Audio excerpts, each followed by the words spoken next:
United States Attorney Sammy Yassine. First, I want to extend my condolences to the families of the loved ones who were lost in yesterday's attack on the city of Boston, as well as those that were hurt and may still be fighting for their lives. Our thoughts and our prayers go out to them. What happened yesterday was a terrible tragedy. It was amazing to see, as you have heard from my colleagues here, how people just helped one another, ran toward the blast, just to assist another person in greater need.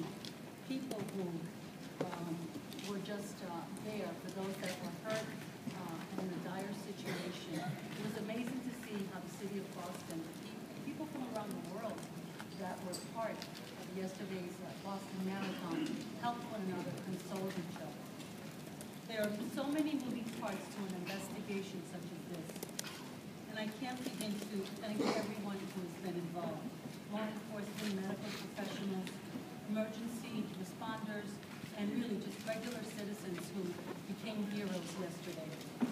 I want to repeat, as I stated yesterday, this is an active and it's an ongoing investigation. But rest assured that we are bringing all of the necessary resources to assist in this matter, and that we will conduct all that we can with all of our law enforcement partners. I've been in touch with the Attorney General several times, Eric Holder, and he has pledged all the resources from the department and others on behalf of the federal government to help Boston recover from yesterday. I ask for your patience and your understanding as we continue to pursue leads, to gather evidence, and to get to the bottom of who did this and why. Thank you.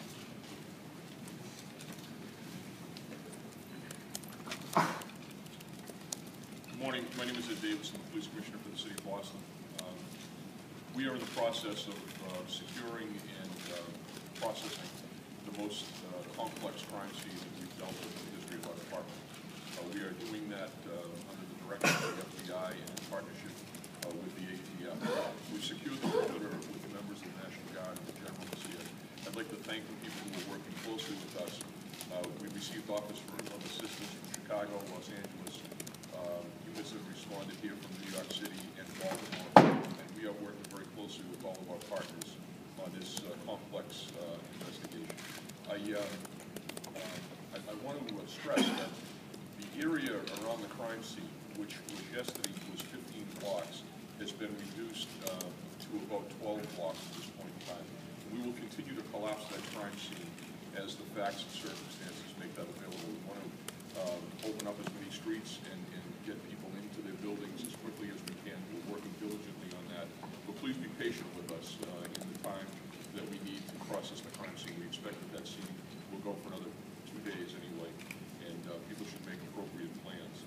Again, I want to stress that any information that you have, any videos or photographs that happen, not just at that scene, but anywhere in the immediate vicinity, could be helpful to this investigation.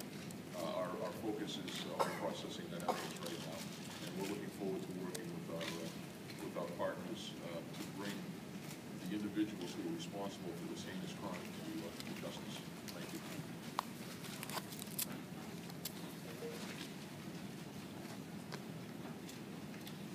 Good morning. My name is Timothy Alvin. I'm the Superintendent of the Massachusetts State Police. As I said earlier in one of our briefings, there's really 2 or 3 parts to this investigation. There's the investigative part, which clearly the FBI is taking the lead on, but there's also a logistical and presence component of this. So I'm speaking to the public. You are going to see an enhanced presence from the Boston Police, from the State Police, from the National Guard, and from our law enforcement partners through the metropolitan Boston area over the next days and probably longer. That's not for any particular reason other than to provide some comfort and to the public who are using transportation centers or going about their business. So we are engaged with the MBTA police in the T. You will see more troopers. You'll see National Guardsmen there. You'll see MBTA police like you do every day. But that presence will be significantly enhanced. We're doing that for the comfort of the public. We're looking for cooperation from the public. It's not to inconvenience anyone, and we don't think that it will be. You You might also see an enhanced presence at Logan Airport as well. That's not for any particular reason, again, other than to solicit cooperation from the public and seek out tips or information. The last thing I want to say is there has to be hundreds, if not thousands, of photographs or videos or observations that were made down at that finish line yesterday. And they're sitting out there amongst everyone that's watching this event this morning. And I would encourage you to bring forward anything. You might not think it's significant, but it might have some value to this investigation. The mayor's giving you tip lines. There are plenty of those. The FBI has them as well. If you call in, I assure you that someone will follow up on your photographs or videos that you want to submit for consideration. Thank you very much.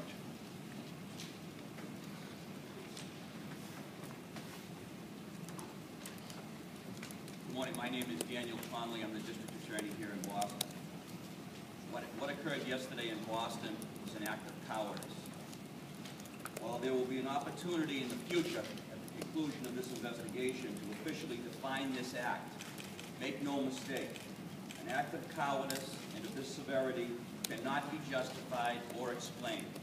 It can only be answered.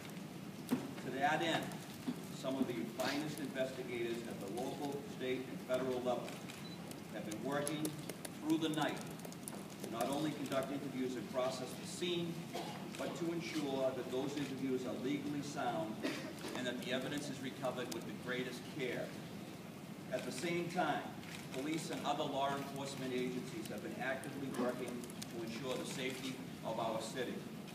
At this point, the loss that we have suffered is enormous, but thanks to the efforts of EMTs, police officers, firefighters, volunteers, ordinary citizens, and of course doctors, nurses, and the medical staff at Boston's world-class hospitals, we can say with absolute certainty that more lives were saved.